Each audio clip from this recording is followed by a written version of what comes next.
Have you ever wondered how a city can totally transform itself into a cultural powerhouse? Well, today we're diving into an incredible story.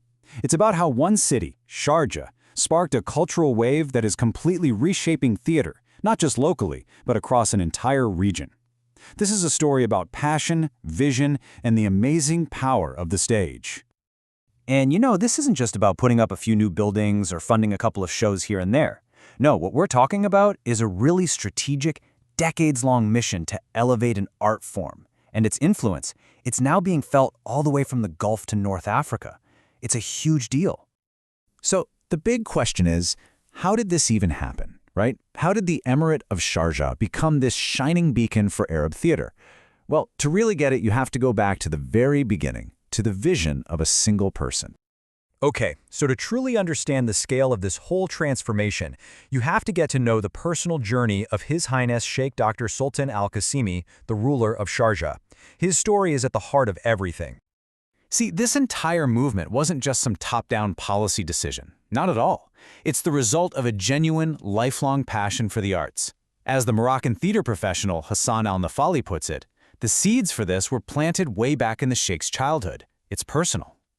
And this timeline just shows an incredible evolution. I mean, look at this. It kicks off in the 1950s with the young Sheikh Sultan acting in school plays. Then, by the 60s, he's already using theater as a powerful voice, writing a play that actually challenged the British colonial presence. Now, fast forward to 2007, and he's on the world stage at UNESCO in Paris, delivering the World Theater Day address. That single moment, by the way, led directly to him founding the Arab Theater Authority. His own journey just perfectly mirrors the movement he created, from a passionate kid on stage to a true global patron. So, having a personal passion is one thing, but turning that passion into a real, thriving cultural landscape, that's a whole other challenge. So let's look at how that vision actually led to creating this powerful theatrical infrastructure, not just in Sharjah, but across the entire UAE. Just try to wrap your head around the scale of this. We're not talking about one big annual event. Sharjah hosts more than half a dozen major theater festivals every single year, and each one has a totally unique focus. You've got everything from experimental short plays in Kalba to the incredible Desert Theater Festival, and even festivals dedicated to finding and nurturing talent in schools. It's just this constant year-round buzz and celebration of the stage. And it goes so much deeper than just festivals. This is about building a complete, self-sustaining ecosystem. You've got world-class education at the Sharjah Academy for Performing Arts, you have these absolutely stunning venues like the Al-Majaz Amphitheater, and then you have crucial institutions like the Quarter Century Foundation, which is all about fostering that next generation of creators. This is a foundation that is truly built to last. And the local arts community, they've absolutely recognized this profound impact. So much so that they established Emirati Theater Day.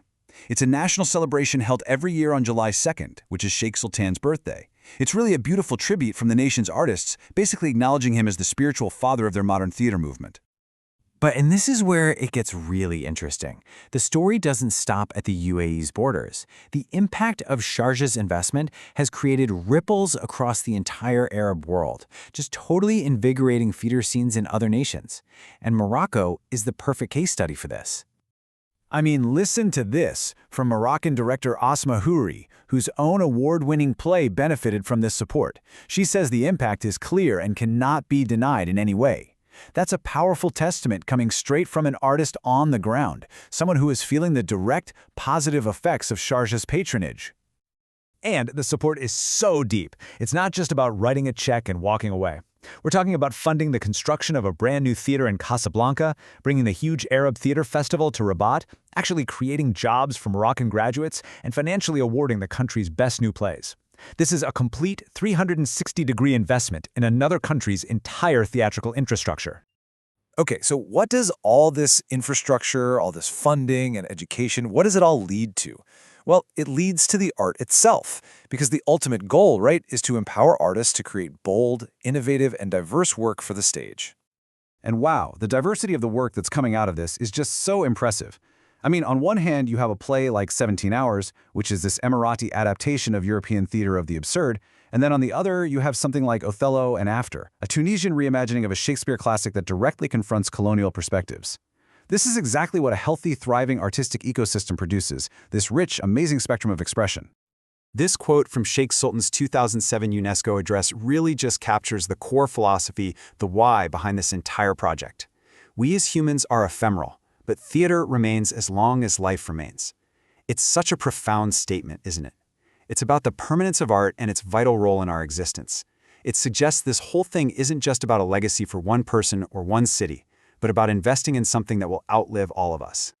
So, this leaves us with a really fascinating question to think about. The story of Sharjah is pretty unique. It's this massive cultural vision that's really fueled by one leader's personal, lifelong passion. Is this just a one-of-a-kind phenomenon, a perfect storm? Or is it a model that could actually be used to spark similar artistic renaissances in other places around the world? It really makes you wonder, doesn't it?